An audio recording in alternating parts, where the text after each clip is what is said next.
snap it, and it's Trey Burton who throws caught. Foles, touchdown. Here he goes. It's Hester inside the 30. Hester's going to take it all the way for a touchdown. Fields stumbling, trying to cut it back. Justin Fields making magic happen. There goes Fields. Touchdown! Hurts on first down, fires downfield. It's Deshaun Jackson back in the lineup. Missed the last 7 games, and he will take it 81 yards. A somersault into the end zone. His first touchdown of the season.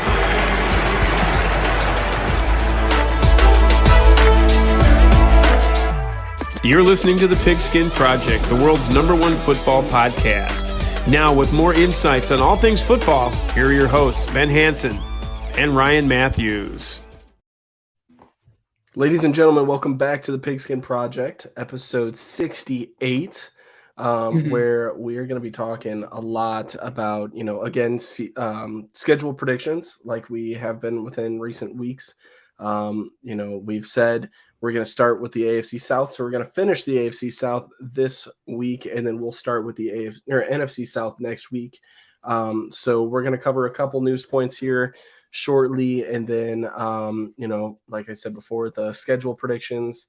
We're going to talk about NFL elite quarterbacks as well today, and then after that, we're round 2. We're going to be doing a Weddle right after that, but we are not going to be doing Gridiron Goofs, just because of to be honest with you, lack of ideas from me. But anyways, so just to start things off, Ben, how you doing, man? I see you've got a different atmosphere in the background. You want to talk about that maybe a little bit?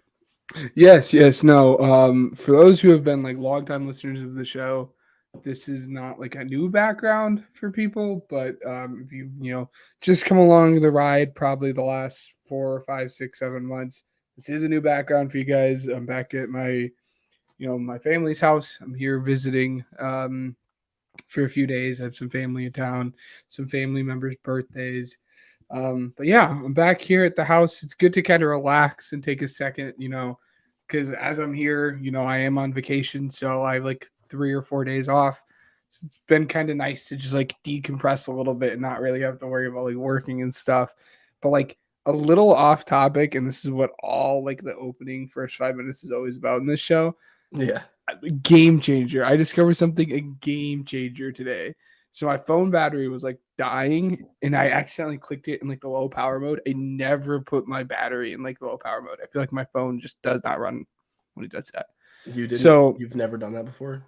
I do it every once in a while, but I feel like it doesn't run properly and it charges slower.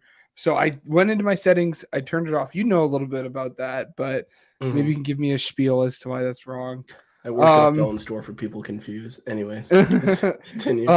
But then I went to like the phone battery and to turn it off, and I realized there's a setting for all these iPhone users that like you can click it and it shows you the percentage. So I clicked it on, and it'll just always have the percentage of battery up there in like the thing for like the icon. And it was like a game changer. I just discovered it today, and I'm like, this puppy's never turning off now. I don't have to slide all the way from the top to see it. Just there. And I no longer have to worry about it. Game changer. I do want to say I miss the percentage being to the left of the battery icon, Anyways, yes. But before, wow, if I could speak English. Before we get started, really, if we could just go ahead and mention, so we've got some friends over at Overtime Sports Network, and they do numerous different shows. If you guys haven't already, check them out. One of them that's my favorite, Pod on the Mark. They do a very, very good job. They're a pro wrestling podcast. If you guys have never heard of them, or if you haven't already, or if you just haven't looked at the episode this week, it's because their episode does not come out until tomorrow night. So give them just kind of a look at, what their content is, because this weekend's a pretty big wrestling weekend. Very much excited for that. I'm going to be listening to that probably on my way back home tomorrow. So it's going to be great. But yeah, big day tomorrow as well, I got to say. Meeting with the team for the very first time. after taking the coaching position and everything. So I'm very much excited for that as well. We'll let you guys know how that goes next week as well. When I get more into the loop of everything, very excited for this season. Can't express it enough. But anyways, let's go ahead and get into our normal content after the 5-minute period has been up. Here we go into weekly news. Ryan and Ben bring you weekly news. So, all right. Basically, there's not very much to talk about. First off, and first and foremost, we lost an absolute legend. The league did. Browns legend Jim Brown has passed away. Rest in peace to one of the greatest to ever play the game. He's just an absolute legend in Cleveland sports history and overall just NFL sports history altogether. Huge role model to black athletes as well. Somebody, worth noting that was inspired by him. Grew up in the Cleveland area. You're talking about LeBron James. But not only that, I mean, several others were impacted by what he's done for the game as well. And so not only that, but I find it also inspiring, as a, I guess, secondary fan for the Browns. I've heard of the legend of Jim Brown and how good he was and how good of a person he was also around the community. So rest in peace to him, and thoughts and prayers go out to his family. Next up, the Commanders, and this is news to Ben as of 20 minutes ago. The Commanders had their trademark application denied due to another person already having pending applications for, or a current one already existing for that name. Therefore, they might have to change their team name again if they cannot work out a deal. Also, wait, side note, really quick, forgot to mention this. I'm also dealing with a cold, so Ben might have to step in for me, temporarily, just so I could blow my nose or whatever. I will mute my mic clearly just because nobody needs to hear that. No one wants to hear that. If I need to stop all of a sudden, I'll signal to Ben. So if you guys are already watching on YouTube or Facebook, you guys are already used to that, but just a little bit of a forewarning just because I might have to stop at some point. But so back to this. The Commanders, I mean, I was never a fan of the name to begin with. Okay. It is what it is. It's a very basic name. I thought there were significantly better options that they could have picked from. Part of me is hoping that they change it, but part of me is I don't want to have to go through the whole name change thing again. Because for the first year and a half, I used to call them by their old name, and now I'm finally getting back to calling them the Commanders, and for them to switch it up on us again, it's gonna suck. So it's it's tough, but I think Red Hogs or Hogs or something. Their mascot is already a pig, their mascot suit is this commander pig thing. They could keep it the same way, and for the most part, they could keep everything the same. I think they should just change it. It'd be fun, but I don't know. Yeah, it was not Red Hogs that I liked. It was Red Wolves. That was the one that I liked. We were talking about it prior to the show as far as if they were to change it, what did we want it to be? And originally Red Wolves, or I want to say something related to Hogs, because I feel like Red Hogs sounds wrong. That wasn't the name. But okay, at least I'm not the only one here. Anyways, so that'll, believe it or not, that'll do it for weekly news, which throws us right into our next segment of Pigskin Pick'em record predictions for the Jacksonville Jaguars. We will also be doing the Tennessee Titans this week as well, but figured, hey, let's go ahead and jump right into the Jaguars here. So I cannot emphasize on this enough. So we are not going to fill out week by week divisional stuff. So for example, last week what we did was, okay, so for the Colts and the Texans, if I had said, oh yeah, the Colts are going to beat the Texans, for example, I'm not entirely sure if they play this week, week 2, blah, blah. And then it's okay, well, we get to the Texans, and then it's all right, I already said the Colts were going to beat them week 2, so I'll just jot them down here. That's all just to save time on the show. There's no reason to go over it again and again and again. Just make the same exact point, even though a week later, our point of view might have shifted. Yep. So I'm not going to look back at episode 67's notes and see I actually had the Colts beating the Jaguars week 1. I'm sure that's wrong. Actually, no, I lied. I'm actually going to look at that. Yeah, so I didn't. But I'm just saying, for example, if my mind had changed or something like that, I'm going to go ahead and do that now. Just because this is more to give you guys an insight on how we think the stock is going up or down on a certain team, how we think they're going to perform, if they're playoff worthy, if they're not, and what to expect out of these fun matchups as well. So if it doesn't exactly match up perfectly, which it won't, sorry about it. Anyways, So it's more of like a gist than it is like this is how it is. Like absolutely, we have to stick to it. So yeah, just we don't have a with us. spreadsheet. Yeah. Yeah. Anyways, all right. So at Indianapolis, are the Jaguars winning or losing? Yes, this is Jaguars for the 18 weeks with the 17 games. I think I had this in the show last week, and if I didn't, oh well. I have the Jaguars winning this one. We'll talk to them once we finish the whole record prediction, and we'll talk about a certain someone in the next segment as well. But I do have them winning this one. But I think it'll be closer than what people want to think. You know, it'll be Ridley's first week in the offense. He's gonna kind of be like figuring everything out. People are gonna have to knock off some rust. The week 1 games is where we kind of see like some weird stuff happening that probably shouldn't.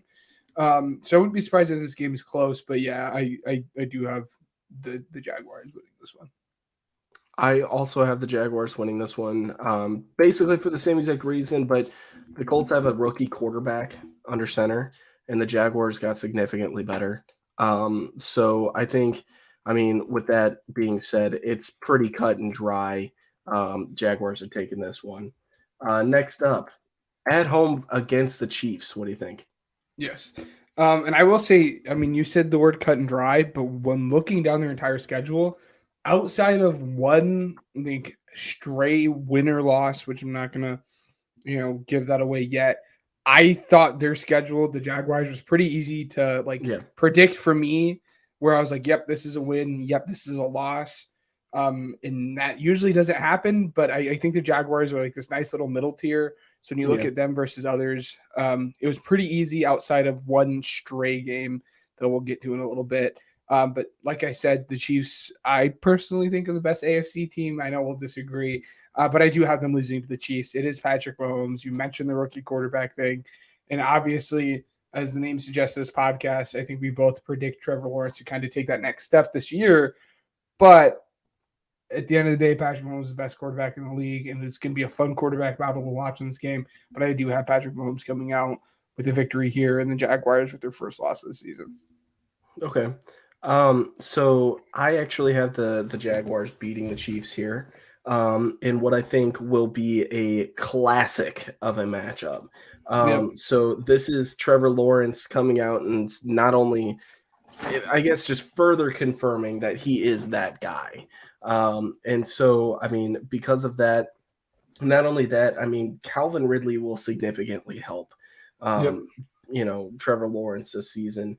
And the Chiefs got a little bit worse on defense. And so, because of that, slightly, I think if this was at Arrowhead, I think I would have the Chiefs winning for sure. But unfortunately for the Chiefs, it's in Jacksonville. And I think that was probably one of the most fun home crowds that I've ever seen on TV. I was rooting for them just because they don't have a rich history at all. There might be a little bit of bias here, but no big deal. I think the Jaguars are going to beat the Chiefs here. So they're starting off 2-0 for me. Next week, they are at home against the Texans. I think we both know where this is going. Yeah, no. If anyone tells you that the Texans are going to win this, I don't know if we're watching the same sport. Yeah. I think the Texans will be a fun team to watch, but I think the Jaguars will win this one. I also have the Texans losing this one. So the Jaguars will start off 3-0. Next up, at home against the Falcons. A nice little home stand here for the Jaguars.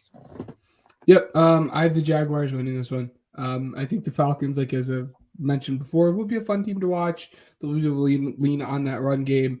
But I do think the Jaguars have a better team and the better quarterback and the better head coach.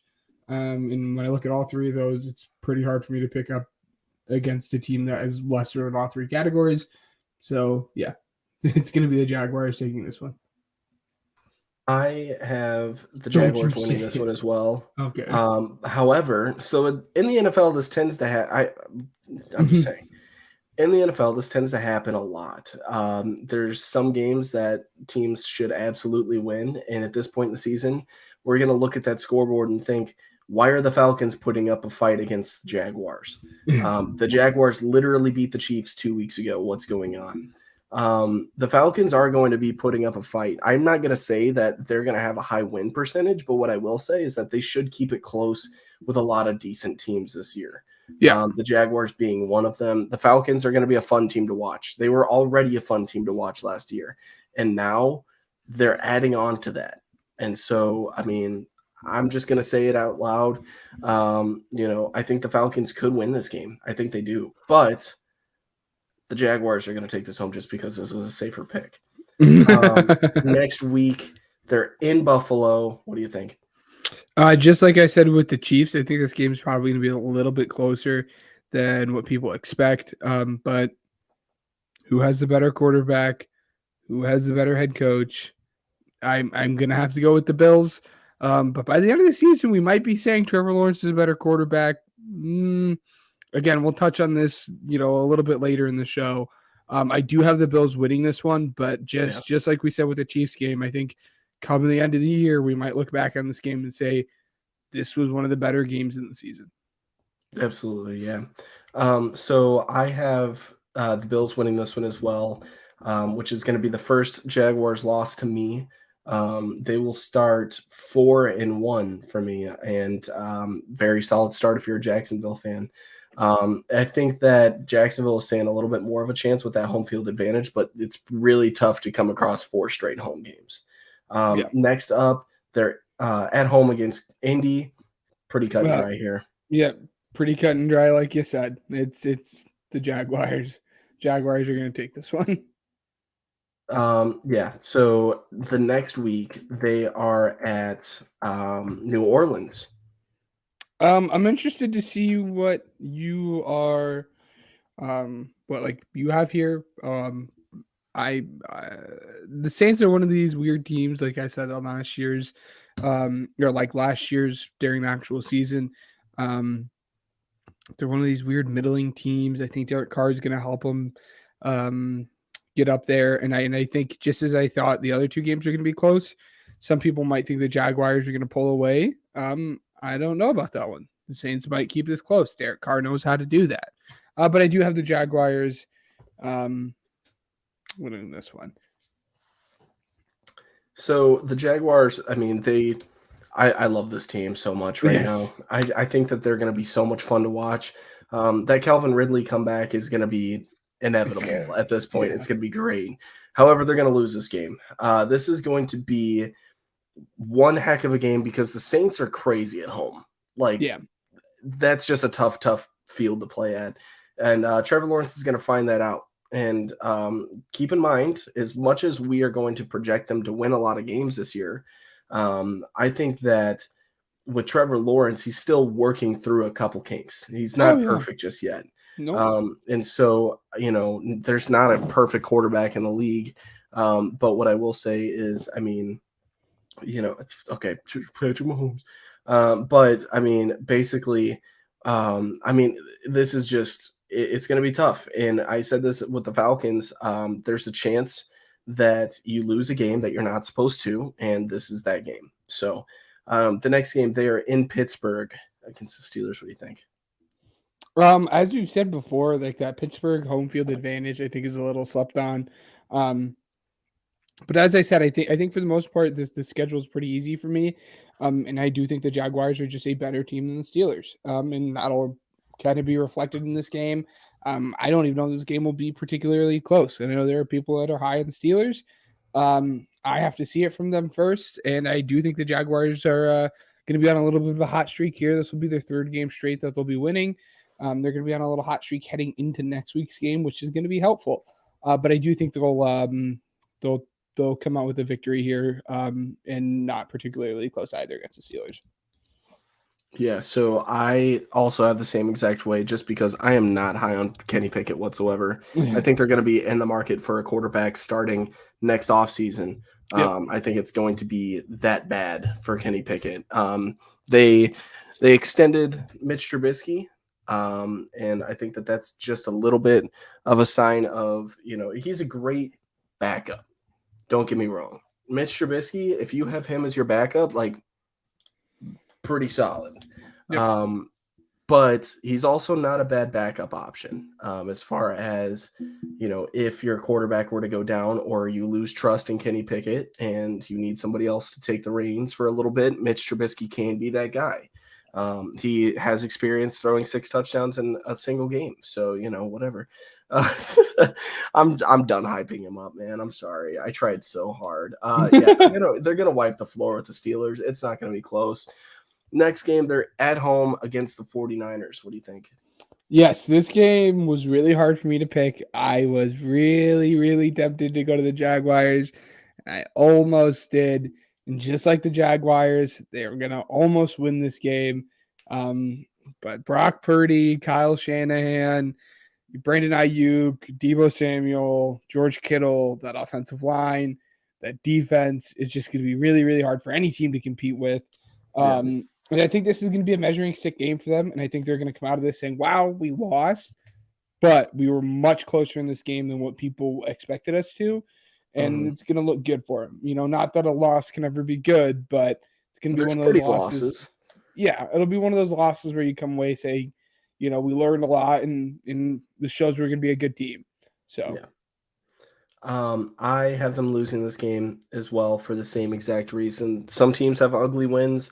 Others have pretty losses, and this is going to be a pretty loss. Next up, against the Titans at home. What do you think? Yeah, this is a pretty easy cut and dry, like we've been saying for this. The Jaguars are going to wipe the floor with this team.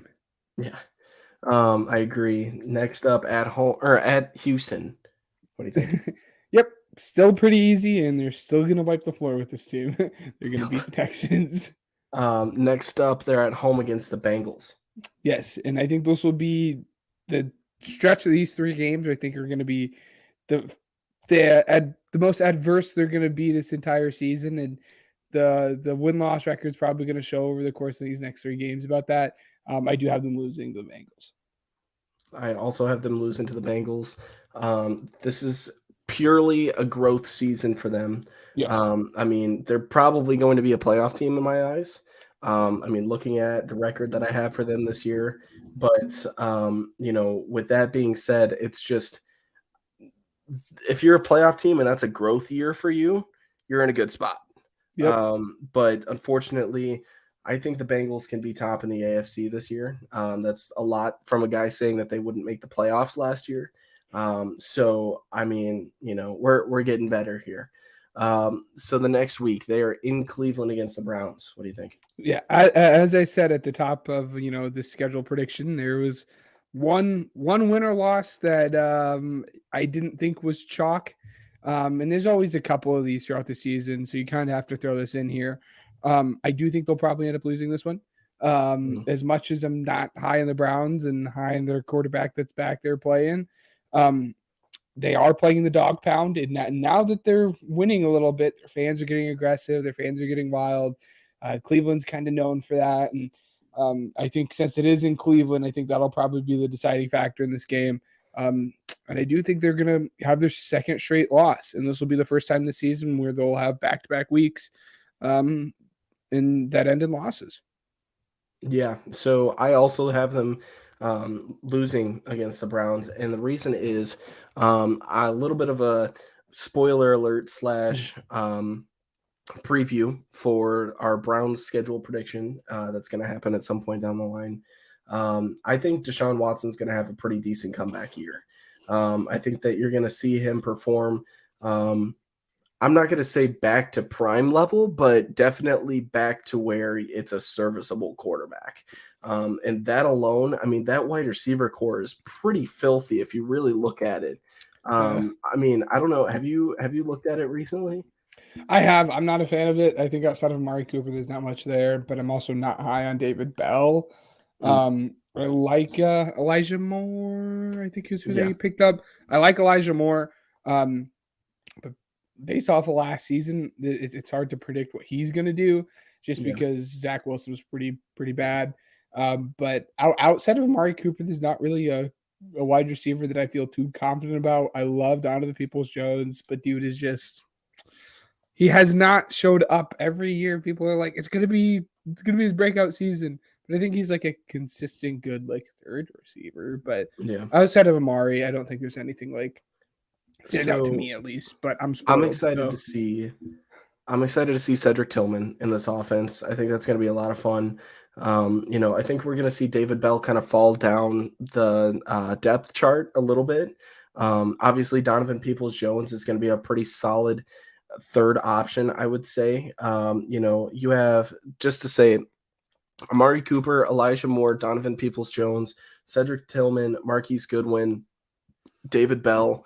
What people forget is that they still have Jakeem Grant Sr., somebody who can go and return those kicks as well.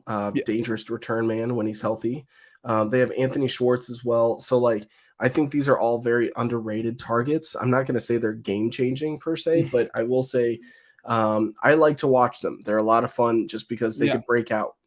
Donovan Peoples-Jones, if you're a fantasy guy, he could explode for 20 points in a week just because. Or he could score solid 4 of them.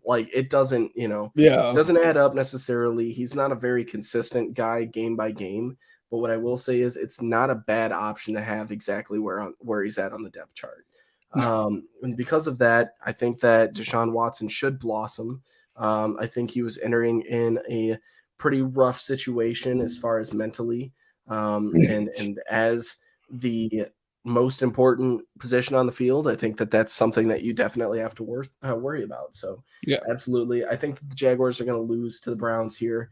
I also have them losing next week at home against the Ravens. But As do I. Yeah. Like I said, this will be the toughest 3 weeks they'll play maybe not all season because it might make a deep playoff run, but the toughest, 3 stretch game that they'll play all regular season at least. And I do think they're going to lose all 3. And I think we forget how good this Ravens team can be when Lamar's fully healthy. And I mean, it's easy to forget because Lamar has not shown kind of really ever that he can play a full 16 games, let alone a full 17 games. Yeah. And I guess if you're going to look at it in a bright way, this will be the time to play the Ravens because and not that you ever hope for players to get injured, but the last 2 seasons, this is when Lamar has gotten hurt. So if you're going to play the Ravens, late season Ravens are probably the way to do it. But I'm going to predict that everyone stays healthy. And for that reason, I'm going to have the Jaguars lose. They went on a tough 3-game losing streak here. Yeah. So let's see. The next matchup, they're going in Tampa Bay. What do you think? It's really lucky that they had their toughest 3 games of the season because the last 3 games of the season might be their easiest 3 games of the season. Yeah. And if that doesn't really tell you guys what I think about what they're going to do about the Bucs, they're going to win this one pretty easily. Yeah, not very high on the Buccaneers at all this year. I understand that they are a little bit underrated on the offensive side. If Baker Mayfield can catch fire, that might be a team worth noting in the win column. At least a couple, they might steal a couple from a couple teams. Who knows? So I think that obviously the Jaguars are going to beat them, but who knows? Next up, at home against the Panthers. What do you think? Yep, this is at home. I think they're going to win this one. Like I said, the 3 easiest games. And I'm just going to say it here since I'm already here. They played Titans in the last week. I think they're also going to win. I think they just went on a 3-game win streak. Close out the season on high, ready for the playoffs. They finished the season 11-6. I also have them winning the last couple weeks. Not very high on the Panthers, and we'll see exactly how high we are on the Titans here. I also have them finishing 11-6. Their ceiling is 12. I think the realistic goal is 11. I think their absolute floor is 9. So that's that. But next up, we're going to go ahead and do the Tennessee Titans. I'm not excited about this team at all, actually. So not very much to look forward to. I'm sorry, any Texans or Titans fans out there. They don't. Okay, to me, they don't have a sense of direction. No, Is that not fair at to all. say? Yeah. So, like, Will Levis is a player that could either be your franchise guy for the next few years, or he's just not going to be good. Like, it's hit or miss. We were very high on him early draft season, and now it's just kind of like all right. I mean, I'm still a fan of him. I still think we overlooked all of his good traits because people want to point out the two like bad traits he has. But I think if they can fix that, he very, very well could be very good. And there's been a few videos of him coming out of rookie mini camp and OTAs, kind of slinging the rock and looking good. But I don't think he'll start. Will he take over? I have a prediction on when that's going to happen. I have a prediction on when that's going to happen. But I don't think he'll start the season at least. So yeah. Not the only rookie to not start the season per reports. Bryce Young is also going to sit behind Andy Dalton, but it's like, haven't you learned? Andy Dalton is not quarterback one. Just ask, and I will tell you. I think Bryce Young, I think those are reports now, but I would be very, very shocked if by the end of training camp, Bryce Young doesn't take over that spot, but I'm sure we will get to that whenever we end up doing the Panthers video. Anthony Richardson, rookie of the year. I mean, anyway, so the Titans are starting off in New Orleans. I feel bad for these, man. They are the first month and a half is going to be really, really rough for them. I think if they're going to win any of these next few games, this would be the one. But I don't even think this is going to happen. I think they're going to lose. And already Titans fans are going to be miserable and say, really, the Saints? And it's already going to start after week one. And it's, they're going to lose. So. Oh, man. I'm sitting here. Wow. Anyways, yeah, they're not winning this game. I'm not going to go into analysis very much on this team just because it's not going to be different. Okay. Yeah. So this next week, they're at home against the Chargers. I think this one's a loss too. Yep. This one's a pretty easy loss. The week after that, they're playing the Browns in Cleveland. They're going to lose. Yep. Maybe if this was in Nashville, but this is in Cleveland. There's no shot. Next up, they're at home against Cincinnati. Imagine if we were like easy. The Bengals are going to lose. Absolutely. Yeah, no, this is a loss for the Titans. The Bengals are not going to win, or the Bengals are going to win, and there's no way the Titans win. Next up, they're playing the Colts in Indy. Maybe, but this is in Indy, so no. They're going to lose this one as well. This one's run game Titans versus fans. run game. I have them winning this one. Okay. They're going to steal it, but it's going to be weird, and I'll explain later. Versus Ravens. Yep, they're going to lose this one as well. So they start off going 0-6. Not a good look for them. Yeah, they're losing this one. At home against the Falcons. So the nice thing is week 7's their bye week. And I think the Colts are going to look at this and say, oh, shoot, we just lost the 6th game heading into the bye. Ryan Tannehill didn't do anything for us. And I think they're going to take the bye week, getting Will Levis prepared to play. And I think this will be Will Levis's this is when the Will Levis era starts here in Tennessee. And I do think Will Levis will kind of shock some people and come out and have a wild game and win a game he probably shouldn't here at Atlanta. Or is it at Atlanta? Or it's at home, but at home. But he'll shock the world and win a game against Atlanta. And everyone's going to be like, uh-oh. And the Will Levis chatter is going to start happening, and we'll see how he builds on that the rest of the season. To me, he's not winning this one. It's going to be a stepping stone. The rest of the season will be used as, hey man, here's your playground. Go play. Go learn. Do whatever you have to do, just to kind of test out and see what his strengths are, how he's going to adapt to the game, stuff like that. And whether or not they're going to look at the quarterbacks available in the next draft, just because it's going to be a lot better than it was this year. Next up, in Pittsburgh, what do you think? I think they're going to win this one. Again, the chatter is going to happen, and people are going to be like, "It's Will Levis train. He's pulling up through Nashville. Will Levis is going to start getting some hype for Rookie of the Year." I think he's going to win this one. Yeah, I'm going to a lose Levis this guy. one. So It's that Steelers home field advantage, man. It's not happening. Like I said, it's going to be a little bit of a growth period and how he's going to adapt, and it's just he's going to be closer against the Falcons than he will the Steelers. That's what I'll say. Next time they are up against Tampa Bay in Tampa Bay. What do you think? As we've said before, I'm not high in the Bucks, and I won't be high in the Bucks. So we're going to see 3 straight for Levis. And everyone is going to think Will Levis is the next quarterback messiah for Tennessee. We'll see how that goes. I also have them winning this one just because the Buccaneers are not good. So next up, the Jaguars, obviously. And now they're going to come back down to earth a little bit here. As we just went over in the Jaguars episode, the Jaguars are going to win this one. Yeah, I have them losing this one. So, yeah. Or the Titans losing this one. Yep. Next week, they are at home against the Panthers.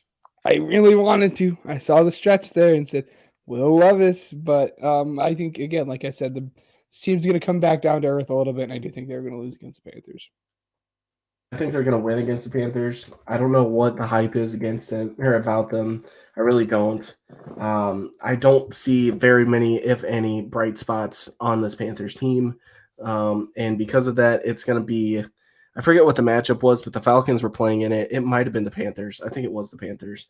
You know how, nobody wanted to watch that game, and it was an overtime game, and DJ Moore won it, but he almost lost it because he threw his helmet? That's going to be that game.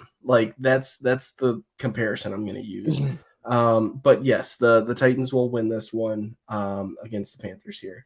Next up, they're playing the Colts at home. What do you think? I think they're going to lose the Colts. So I said this one's going to be a little weird because they're going to win in Indy, but they're going to lose at home against the Colts. So that's how it's going to work in my book. And then next week they're playing in Miami. What do you think? Yeah, there's no way the Titans win this game at all. Miami's gonna sweep the floor with them. It's gonna be pretty easy from start to finish. It's not gonna really be particularly close. Even though there's kind of been reports about Tua gaining 20 pounds, but that's speculation that I don't see interest in even talking about. But if it becomes an issue, yeah. So, but I do have them losing this one pretty badly to the Dolphins. Which, by the way, if you guys have been listening for a long time, you guys knew that we called Tua taking off in this just last season. Because a year ago, everybody was having questions about Tua and whether or not he was going to be the future of Miami or not. And now everybody's like, oh, well, Tua's good. He's just putting on weight. No, hold on a second. It's still Tua. It was literally the first day of OTAs just the other day ago. Take a break. Go touch some grass. Anyways, yeah. So the Titans aren't even going to sniff the surface. The Dolphins are going to hold on to the lead and not let it go.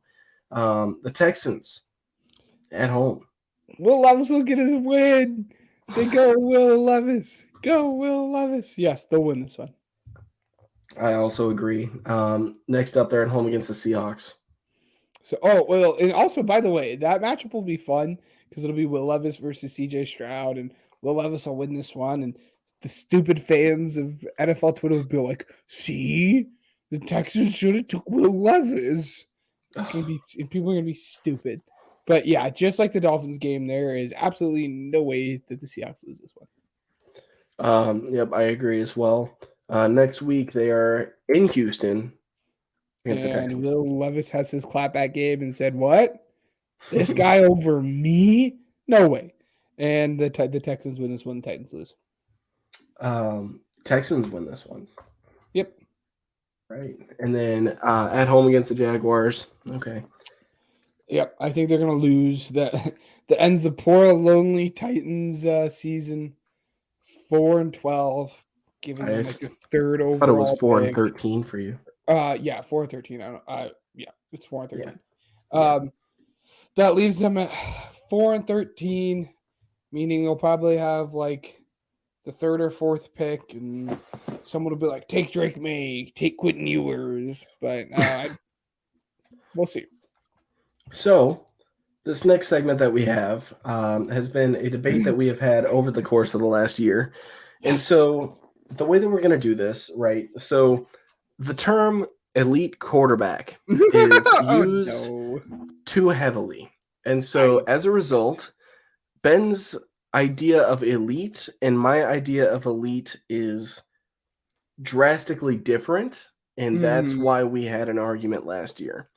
To clear that up, I'm going to ask Ben a couple questions about what he thinks is an elite quarterback. Yes. Give him an example, see how he reacts to that, and then formulate an opinion based off of his opinion of elite or his definition of elite. That way we can further grow the list of quote-unquote elite quarterbacks in the NFL. The way that it's going to happen after I give Ben the questions is that he's going to name off different quarterbacks and whether or not I think they're elite or they're not elite. And from that point forward, that'll be it. So, well, Ben's also going to give his list. I'll go over my list, and then I have a little bit of an outlook as to next season, where I think this conversation will be on episode.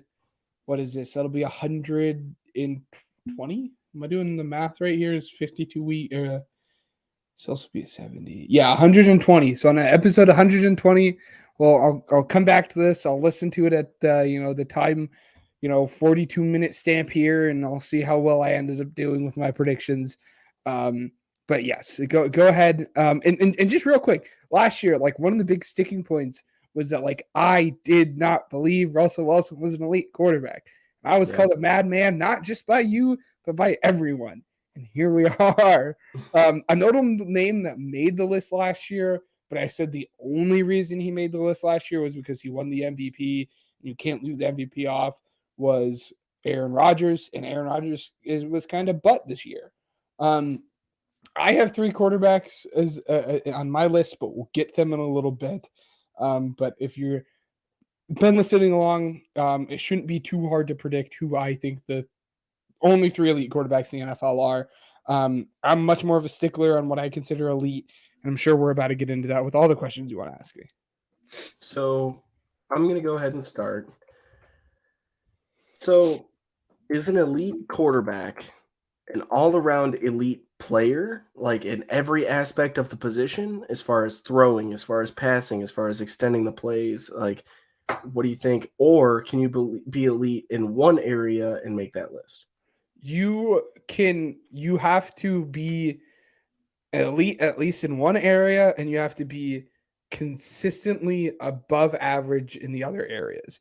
You can't have like a sore spot in your game. You can't like be like a super inaccurate quarterback or a quarterback with a really tiny arm or something.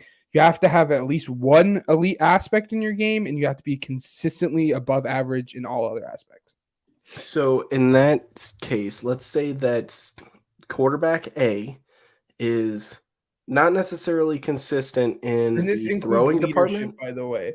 Oh, absolutely. Yeah. I think when people talk about like elite quarterbacks, they just talk about like the elite, like locker room matters, man. Yeah. That is important. You can't, even if you have all the other traits, you suck in the locker room and you're a poopy person, you're not going to be an elite quarterback. I'm looking at a specific quarterback here who has all the traits, and at one point had all the traits and people loved him, but no longer is that. And he really showed. If you guys don't know who I'm talking about Deshaun Watson. At one point in his career, he was an elite in some categories and was good in everything. But obviously people hate him, and we saw how that went this past season. But sorry, didn't mean to cut you off. So say that quarterback A is below average in some categories, but elite in more than one, right? Would that quarterback be listed as elite or not elite? So, for example, I would say if it's below average, I would say no. Let's say here's the thing, right? George is a quarterback for the Tennessee Titans. Okay, whatever. and George throws for 23 touchdowns and 26 interceptions. Okay. Mhm. However, George extends the play very well, No. and it's obvious that he has an elite arm as far as throwing strength. No, No? you Okay. can have an elite potential, but not be an elite quarterback. Okay. So can you be taken off of the elite list, and how does that disqualify you? So, for example, It takes we one both season. agreed. Yep. We both agreed that Russell Wilson was elite at one point in time, Yes. but is not elite anymore, right? Yep. And that was because it was just one crappy season. So, Yep. for example, Josh Allen is not elite at that point because he didn't have too great of a season. You'd be correct. Okay. Yes. You can't. It takes one season to put you on the list, and it takes you one season to get off the list. My elite quarterback list is a year-to-year list. That doesn't mean that you don't have an elite career. Russell Wilson has an elite career. Russell Wilson, I mean, if he kind of figures his stuff out and doesn't continue to stink, has a case to be in the Hall of Fame. Like, so you can have an elite career. Look at Matt Ryan. He was very, very good for a long time, and he had an elite consistency behind him. So I can say he had an elite. I could say he's on the borderline of having an elite career, but the last few seasons he played were not elite, and he would not have been on my list. So it's a year-to-year basis here. Here's what I'm going to compare it to, just for listeners, because I think I have a pretty general. I've come to the conclusion if I think I'm on the same exact page here, I'm going to break it down, tell me if I'm right or not, and if so, we can keep moving. Yep. Seasons are like homework assignments, and your overall grade is your career. Yep. So, for example, Aaron Rodgers got a C- on this past season. Yep. Which bumped down his grade from an A to a B. And only students / players that have an A grade are elite. But this grade was pretty huge. Like, it's a season. Like, that's huge. So, for example, let's say, I mean, Justin Herbert, I wouldn't say is elite then. Okay, for example, Trevor Lawrence, right? So he had, let's say, a C rookie season, and then he had a B, or no, let's say that he had an A this last season, right? Yeah. Okay, so if that's the case, generous. But if that's the case, even though the average would be a B, you get rounded up to an A. I wouldn't say he had, for his career thus far, maybe. And I don't think, and I think this is a clearing up point, because I don't think you meant this, but I do think Aaron Rodgers has more than just a big career in the NFL. Like, I'll use that as an example. Nothing like. I just wanted to clear that up for everyone. I do not have T-Law quite yet in the A, or in the A list here in quarterbacks. But I'll get to it a little bit in some quarterbacks that were left out that are going to be on the border. And he's one of those guys who are at like a B+, who based off of next season could absolutely break into that. So there's two separate lists that you made. There's three separate lists I made. There's the elite quarterback list, the quarterbacks that were just left out, and then the quarterbacks that I think will jump into the elite quarterback list / if they're at this time next season. Yeah. Okay. Perfect. So go ahead and list your quarterbacks then at that point, and then name some quarterbacks for me. For you. Yes. So this should, based off of my evaluations, should come as no surprise to anyone. Patrick Mahomes, Joe Burrow, and Jalen Hurts, in no particular order with those last two, are the three, I think, only elite quarterbacks in the league. And again, the most important thing to note here is they're not trash at anything, and they're good at something at least. And these guys are going to elevate a roster. And I think that's hard to look at Jalen Hurts, because he had such a good roster this past year, but he just played so darn well that you can't not say he's an elite quarterback. He had a very good throwing season, but is an elite rusher, took his team to the Super Bowl. So anyone saying he's not an elite quarterback is a bozo. But I think those are the three elite guys that were on the edge who you might be shocked got left out, or guys that were on the list last year. I'm looking at one specific person that is no longer in this list. And when I mean that, I'm talking about Aaron. Aaron was on this list last year, and he is no longer on this list. As I said, this is a year-to-year thing. Some quarterbacks will get a little bit more leeway. Like if Patrick Mahomes has an okay season, like if Patrick Mahomes next year turned around and put on a season of the guys that are on like the almost list, I'd still probably give him the bump just because he's shown. But Aaron was not even close. Aaron was not good at all. Well, I wouldn't say not good at all, but he was not. No one I think would argue that he played in an elite level. So he was some dude he was the only dude on the list last year that I think didn't make it onto the list this year. And then the ones that I think people would not be too happy about that got left out that are right there on the list, right there on the line that you could make an argument for it and wouldn't be mad that someone did. There's 3 guys here. That's Josh Allen, Justin Herbert, or there's 4 guys here. That's Josh Allen, Justin Herbert, Lamar, and T-Law. I think if someone wanted to make the argument, you could. There's basis there, but I can't quite get there yet. And then as far as next season, the 3 guys I named that are on the elite list, and this will be crazy. This will probably be the first time that I'm looking at a list and seeing there's 6 names on here. I think obviously the 3 that I named, and Patrick Mahomes, Jalen Hurts, and Joe Burrow, are all going to be on lists. But then I do think we'll see Herbert, Allen, and T-Law take that step into this elite quarterback list. And as we said by the title, obviously, we're not going to say he's going to be the next Peyton Manning, but he's going to sling the rock, and people are going to come out of the season saying, "Holy cow, this dude is really, really good." And he's going to be the future of the league right there with all the other guys that I just named. I'm going to be honest with you. There might be a chance that Herbert and Allen continuously disappoint and might not be on this list. And of all 3 guys that I named that I think will be on this list next year, I think T-Law is the one that I'm most comfortable with. But just like I told you guys that there are some guys on the edge, I think Fields is going to take that step in the right direction. And by the end of next season, this time next year, we will say Fields is the guy that's on the B+. Fields is the dude that has the 89.5, and he's really, really close. And some people are absolutely going to make the argument, and I think he might be there, and he's going to be the dude that's really teetering on the line there. And it's really just a matter of how well he can develop that arm. Because like I said, he has elite traits. And that check. He has the leadership. Check. It's just a matter of that passing. Is that passing going to be that trait that holds him back, that we say, that's not average? And if he can figure that out, he very well could be in this list. And that's why I said at this time next year, I think he's going to be on that line. But I do, and I will say this, with my chest out and with my back straight and pretty confidently, I do think by the end of the season, we're going to say Justin Fields is the top 10 quarterback. And I think he's going to be the 7, 8, 9 spot.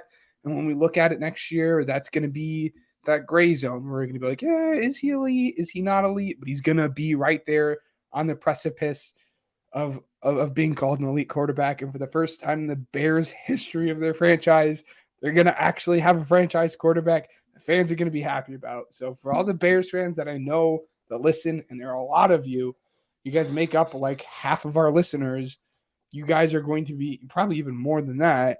You guys are going to be really, really happy, and you guys are gonna like the step. So I'm glad you were happy to hear that, or I bet you were happy to hear that. I think he's on the fringe of being top 10 already.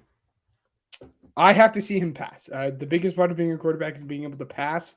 I think you can get away with being an average athlete and being an amazing passer and be on the elite list, but I don't think it'd be the other way around. I don't think you can be an amazing runner and not a good passer. I hope that you acknowledge that he at least showed flashes of being a great consistent passer. He did, and that's why I put him here, and that's why I felt comfortable at least talking about him. Okay. One thing that I really want to acknowledge before we dive into it too deep, or even deeper, is the fact that there are reports coming out saying that Chase Claypool fully understands the offense, and he and Fields got together over the off season and got together with their chemistry and stuff like that. I'm not going to make anything up over it right now, but what I will say is I'm very, very excited to see that connection, because there's no way that the version of Chase Claypool that can finish with 700 yards plus just vanished before our eyes. It ceases to exist. I don't know. That's happened I'm not saying, a couple times. I mean, look I'm at Travis Fulgham.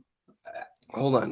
What I'm saying is, it's not that he will get 700 yards. I'm not saying that, but I'm saying that version of Chase Claypool, that dominant, because he was a threat. Chase Claypool is a threat. I mean, you trade the second for him for a reason. Right. So he can return to that level. So I'm just going to say that. But anyways, now's your chance. List off some quarterbacks. Yes. So the three that we all agree on, which we have no need to go through, were the three that I named. You agree with that, correct? Patrick Mahomes, Joe Burrow, and Jalen Hurts. Yes. Right. Yeah. Yeah. So you sweet with that. All right. Yeah. How about your nemesis, the Bears owner? No, absolutely not. No. All right. I just had to get that out of the way for those who are listening. And Plenty of you to ask.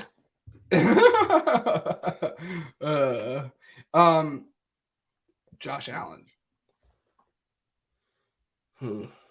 This is where it gets tough, because I'm honestly lower on Josh Allen this time this year than I was last year. Last year I was like, oh, okay, maybe he is.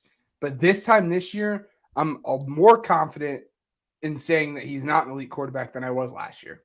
He is an elite regular season quarterback. That's okay. You can be an elite regular season quarterback, but when does it matter? In the playoffs. And you're not an elite quarterback. You choke consistently. No. We might agree for the first time on what we consider an elite quarterback. I might have gotten you to my level, and that makes me so happy.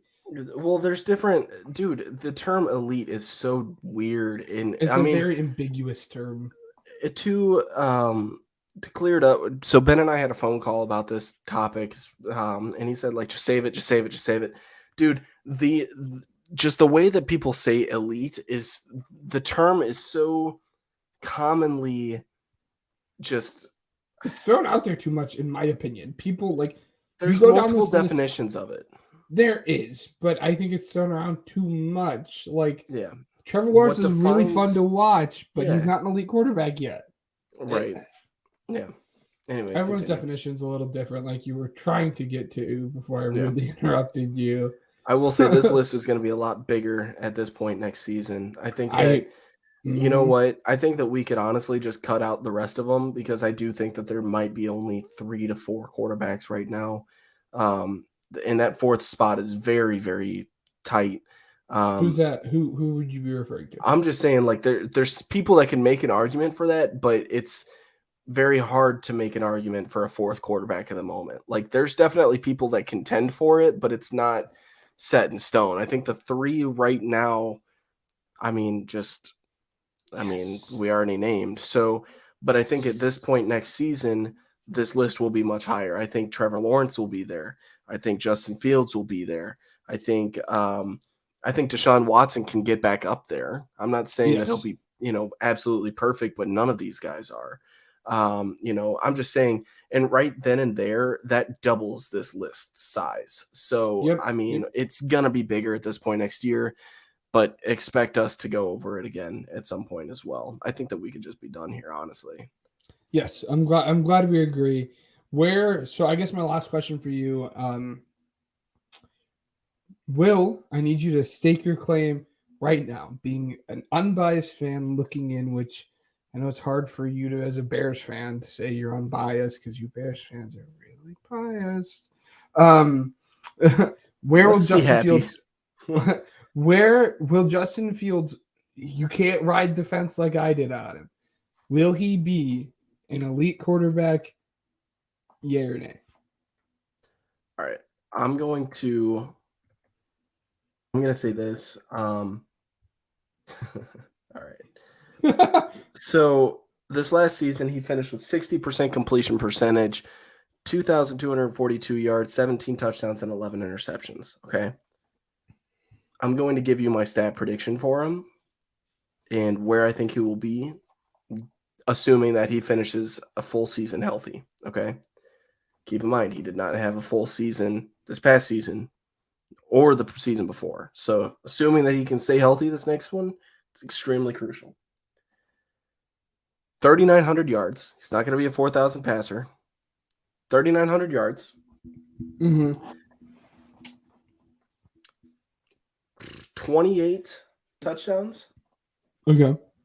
Passing touchdowns. Okay. Yeah.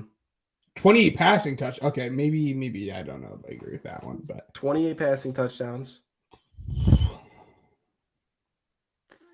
13 interceptions. okay. I'm gonna say he's gonna go up to a 68% completion percentage. Wow. An 8% jump. That's pretty big. And for rushing, he's gonna finish with about 750 yards and 6 touchdowns. If he does that, then that might be the biggest jump in like the history. Like that'd be a crazy jump. Passing wise, it'd be crazy because we look at Jalen Hurts this year and we said, "Holy cow, the dude is good." He only had 22 passing touchdowns. So to say Jalen Hurts only had 22 passing touchdowns because he had I think 12 rushing touchdowns. So yeah. But going into the season, I think it is very important to know we said that it was absolutely 100% possible that Fields was going to have the year that Hurts did when he took that step and over the starting job. And that year that we said that we were going to compare him to, obviously we did not compare him to Hurts like the year that Hurts was going to have. But we said year-wise they were going to be one, like he's just 1 year behind Hurts.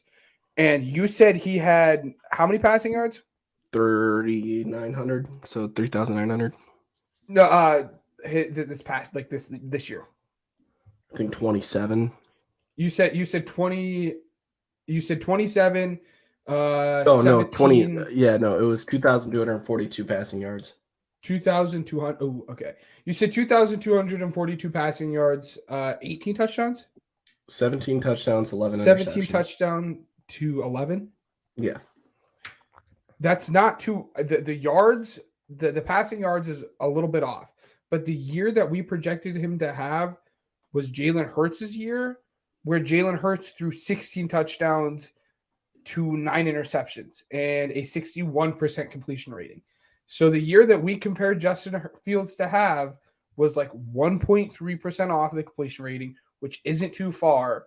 And then Hurts threw a little bit less interceptions and Fields threw a little bit more touchdowns. But we were pretty darn spot on when it came to predicting the year he was going to have passing-wise compared to what Jalen Hurts was going to look like. Again, the yards is a little bit of an anomaly. Hurts would have thrown for almost 1,000 more yards than what Fields did. The year we compared him to, Hurts had 3,144 passing yards, so it's like 950 more yards. But Fields is also a better rusher than what Hurts was that year that he came out, or the year that we predicted him to. But when it came to strictly completion, passing touchdowns, and interceptions and rating, we were darn close. So not to pat ourselves back, but here we are again, Ryan. Here's what I'll say. I overshot. I overshot a lot. This is actually crazy. So hold on. Let me correct myself here. On the passing touchdowns? Yeah, or not passing touchdowns. No, I think touchdowns is reasonable. I don't think he'll be anywhere. I'll correct myself there too. So passing touchdowns, I still have a 29. I just decided to figure out what would his passer rating be, right? And using Jalen Hurts as a model, I think that obviously, like, Jalen Hurts could have been a better passer, but they didn't really. Had he gotten more attempts and stuff like that, he could have. Yes. And so even though like he finished with a 101.5 passer rating, which is really good, like just really phenomenal. Good. Yes. And so knowing that he could have better, I'm gonna shoot here, but I'm gonna leave room for if I'm off by just a little bit. If I overshot just a little bit, that's still a great season. Yeah. 365 passing attempts, 252 pass completions, 3,100 passing yards, 29 touchdowns, and 13 interceptions gives Justin Fields a 106.65 passing rating for this upcoming season. I will not be disappointed if he ends up with 2,900 yards or something like that, because here, let's say 3,100 yards, and let's say that he gets 27 touchdowns and 12 interceptions. That bumps him down to a 105.9. Or let's say he moves up in interceptions, gets 14, 103. Still a great season. If he finishes above 25 touchdowns, and I believe that he will, with the wide receiver, 25 touchdowns. It is hard for me to say. And given the Eagles played behind, so like you said, Hurts had less than compared to even a guy like Josh Allen, Hurts had 107 less passing attempts than Josh Allen did. So I understand where you're coming from, and the Bears will be playing to have to win and to come back much more than what the Eagles did. But the 28 passing touchdowns, I think, is my only mark. I think that's gonna be I think that is way harder than what you think. And you got to think. I understand you guys improved on the receiving core. You guys did. But you got to look at what even the Eagles had. The Eagles had probably the second or third best wide receiver duo in all of football last year. And Hurts only had 22 passing touchdowns. Here's the thing. So like I said, 25 is my basis. I think he'll get more than 25. Look at this. You remember what Deshaun Watson had in help? He had DeAndre Hopkins, prime DeAndre Hopkins. It's the best wide receiver in the league. I get that. At the same exact time, this man finished with 26 touchdowns, 9 interceptions. His 2018 season is comparable to what I think that Fields could get. Screw it. Let's even say that Fields gets his 2019 stats. Deshaun Watson finished with 67.3% completion percentage in 2019 with 3,852 yards, 26 touchdowns, and 12 interceptions with a 98 passer rating. Sounds about right. That's the basis. I think is a little bit more realistic. And that's fine. Yes. That's what I'm thinking is going to happen. The reason why I overshot is because, hey, if I'm wrong and I'm off by just a few numbers, as long as it's not a drastic change, so be it. I'm not mad.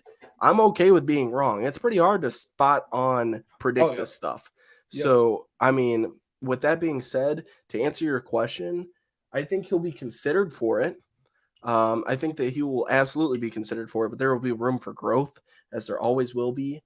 I think that I'm going to be ecstatic about it, and at this point next year, I think I'm going to be almost crazed and even more excited about the season somehow. I don't think that he'll be an elite quarterback next year, but he will be teetering on that edge right now. I'm so excited for that. And this is where I'll leave it for this before we go into our last segment, because we spent really long time on this, which is good because this is what I wanted to see. Yeah. I think this time next year, obviously the passing game isn't the same, and Fields brings different things to the table than what Hurts does or than what Herbert does. So I want everyone to let me finish before people freak out. I think this time next year, not position wise, but as to where they're going to fall on the elite or not elite list, I think he's going to be where Herbert falls, where he's going to be a good quarterback who puts up good numbers, but the team isn't quite there yet. Yeah. His team made the playoffs. Herbert's team made the playoffs last season. I don't think the Bears will be there yet, but again, that's what's holding him back more than anything is the team success and not the personal stats / achievement. And that's the same thing and that's why I'm saying, that's why I'm comparing him to Herbert. But obviously, Fields' passing isn't going to be as good as Herbert, but his running is going to be significantly better. And when I'm comparing the two, that's what I'm meaning. Where their personal stats are going to be good, but the team success is probably going to be the thing that's keeping them out of this list, at least as of right now. And that's where I'm going to leave it, at least for me, in terms of elite quarterbacks and Justin Fields and Jalen Hurts and all of that. Last thing I'll say about this is the Bears fans have seen plenty of articles regarding Justin Fields this offseason about whether or not the Bears are still sold on him, whether or not they're going to trade him, whether or not they're looking to move on. The 2024 quarterback class is going to be pretty good.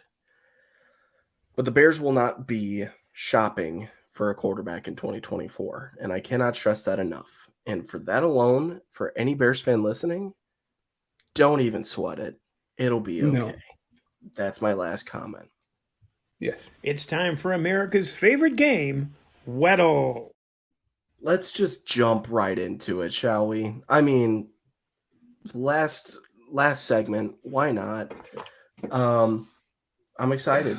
Relax a little bit. So we tied last week. Right now, it's 23-13. I used to feel self-conscious about it, and then I looked at our 8-ball record. So I'm just kind of crying about that. Everybody knows the rules. If not, you'll figure it out. All right, I'm going to go ahead and start us off here just because whatever. Justin Fields, here we go. 24 years old. Nice. Awesome. We got that down. 24 years old. The height makes me think a wide receiver. A younger wide receiver in the NFC. It's not the NFC North. Chris Don't Olave? think it's Chris Olave is on 24. I don't think I think Smitty's 6'1". I think Smitty's 6 foot. I don't think Smitty is this old, but we'll go with Devontae Smith. I don't think it's him, but we're trying to figure. Ooh, Nice little guess there. Okay, so it's the NFC East player. Well, I mean, it's easy mode. You can help me out. So just give me hints. Who's he play for? The Cowboys. Cowboys. Tight end? Running back. Oh, Tony Pollard? Whoa. What? Okay. Okay. I guess not. Running Antonio back? Gibson? Brian Robinson? It would be Antonio Gibson. Shake wants too old. Yeah, Gibson. Very cool. All right.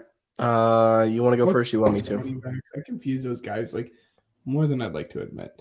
It's up to you. I mean, technically, you're the last person to win, so you get to decide. Gosh, I'll go first, I guess. The lighting for me sitting back, I look like creepy. I look like a villain here. But let's go with Allen Robinson. Ooh. Oh. All right. That kind of helped us out a little bit.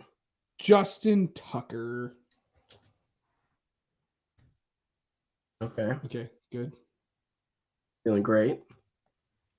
So defensive player. This doesn't give it away, so it'll be a defensive player on either the Bengals. Oh, all right. So we got the team, and it's on defense. It's a defensive player. Denzel Ward.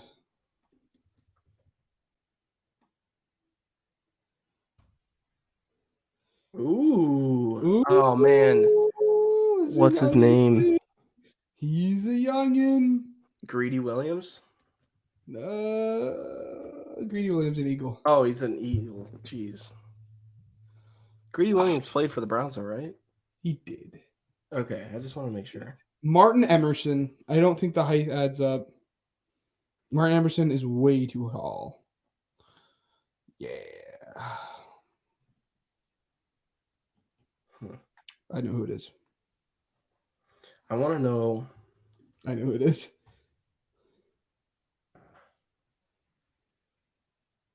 I hope you get it here because. What do you think? There's no way I get it.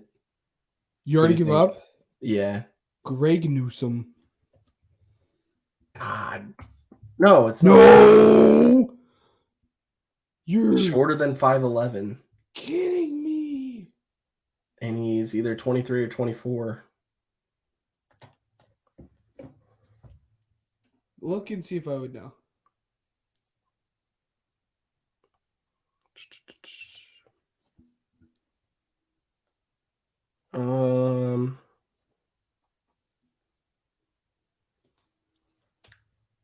It's not him. Dude, this is ridiculous. I hate that. Hold on. No. The height does not correct on Weddle You've- because You've got to be kidding me. someone I should know. It's somebody I know.